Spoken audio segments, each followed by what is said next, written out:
And now, for this week's State of Trade in Star Citizen. The Expo is wrapping up. With the daily offerings from each company behind us, we'll now be looking to the winners of the Ship Showdown contest to try for free. The Aegis Reclaimer, the Aegis Hammerhead, the Drake Cutlass, and the Ship Showdown winner and our personal favorite here at State of Trade, the Drake Caterpillar. December 2nd through the 5th will give all players time to try these ships, which means traders will have access to the Caterpillar once again.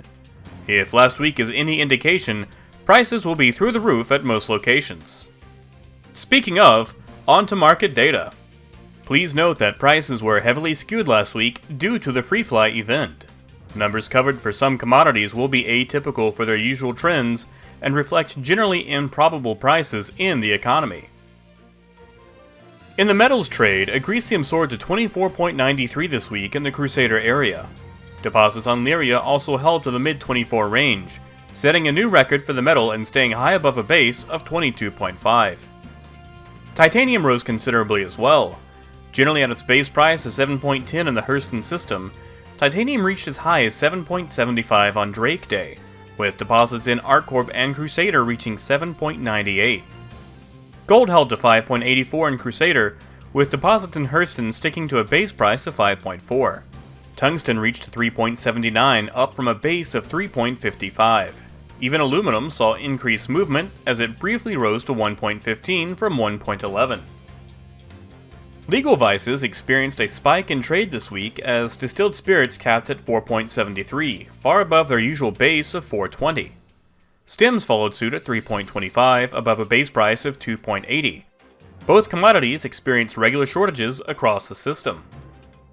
With the bustle of the Expo underway, smugglers experience more congestion in unloading their wares. Slam is seeing regular trade at Crew L5 as more players drop Widow and Neon. Gases see astatine skyrocketing once again. Hitting as high as 7.50 during peak trading, it settled around the 7.24 range on ETA. Deposits on Yela stayed above the 7.80 range, far above its base of 7 UEC. Fluorine was the star of the Crusader short-range trade this week. While prices stayed locked at 2.35 despite heavy traffic, the sell price fell off considerably due to oversaturation. Deacons and Hicks saw decreased demand as the sell price fell as low as 2.65, much lower than the usual sell price of 2.95. Chlorine saw similar activity as Yela deposits rose to 1.48 at times, above its base price of 1.3. Hydrogen also experienced a bump in pricing, reaching 1 UEC from 0.90, and iodine followed suit at 0.37, up from 0.35. The massive increase in the gas trade can be attributed to Drake Day Caterpillars sticking to low-risk repeatable routes from ArcCorp 157 to Deacon's Research, which are both situated on Yela. Laranite predictably held into the high 27 range, reaching 27.77 on Ariel and 27.84 elsewhere. Demand hit an all-time high, and the mineral supply did not exist in reasonable quantities throughout the week. Laranite is currently over 3 UEC higher than its base price of 24.10. Diamond saw an increase in movement on Magda as the price rose from a base of 5.85 to 5.91. The price of diamond on Selin held firm to its default. However, the sell price at Grimhex and Port Olisar dropped into the 6.80 range, below a usual sell price of 7.35. Beryl saw increased activity and rose slightly to 4.08, above a base price of 4.05.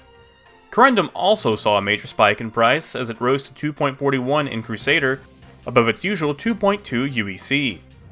Quartz also saw a minor bump on Drake Day, briefly hitting 1.30 before settling back to its base of 1.25.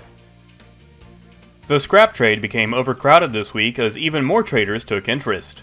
Prices rose to 1.55 at Grimhex and Crew L1, and the increased demand reached all the way out to even Her L3 and Crew L4, as prices at both rose as high as 1.45, above its usual price of 1.35. Medical supplies spiked to a staggering 17.28 over the weekend, with both producers experiencing extreme shortages. We would like to remind traders that at such extreme pricing, medical supplies return a profit similar to astatine or titanium, but at over double the investment cost, so consider dropping this commodity until its price has had time to cool back down. We would also like to remind you that its current price far exceeds its base price of 15.75. Agricultural supplies experience minor bursts of activity, but generally kept to its base price of 1 UEC. Processed food sees no change at 1.2 UEC. And now for next week's forecast. Prices are expected to mimic last week or even exceed them, as the Caterpillar will be available as a best-in-show rental up to December 5th. As prospective traders get a feel for trading in the bulk hauler, the economy may be pushed to its absolute limit. Expect fluorine and chlorine to Deacons and Hicks to give minimal returns. Traders may have to push out to further locations for scrap. Titanium, astatine, and diamond are expected to be the most trafficked and at their highest prices during this time. Also, due to the pad ramming potential of the Hammerhead, traders are strongly cautioned against trading to Port Olisar at this time. And now for this week's trading tip. Turn off your engines once you've landed at an outpost. This will make sure your ship will return to the ground if it is rammed. Leaving engines on can cause the ship to float if it is forcibly lifted, causing your cargo to be left just out of reach. While a high-stakes rescue can be arranged, it's easier to make sure that your ship will always return to the ground. That's it for this week's State of Trade, and now for a brief message. Hello everyone, Jack here. The place I'm currently living in is about to undergo some remodeling. Therefore, I will be unable to produce State of Trade until it's over, which may take up to 2 weeks. With 3.8 most likely being an Evocati or PTU during that time, State of Trade will be taking a hiatus for the rest of the 3.7 patch cycle. State of Trade will return with 3.8. Until then, keep on trucking.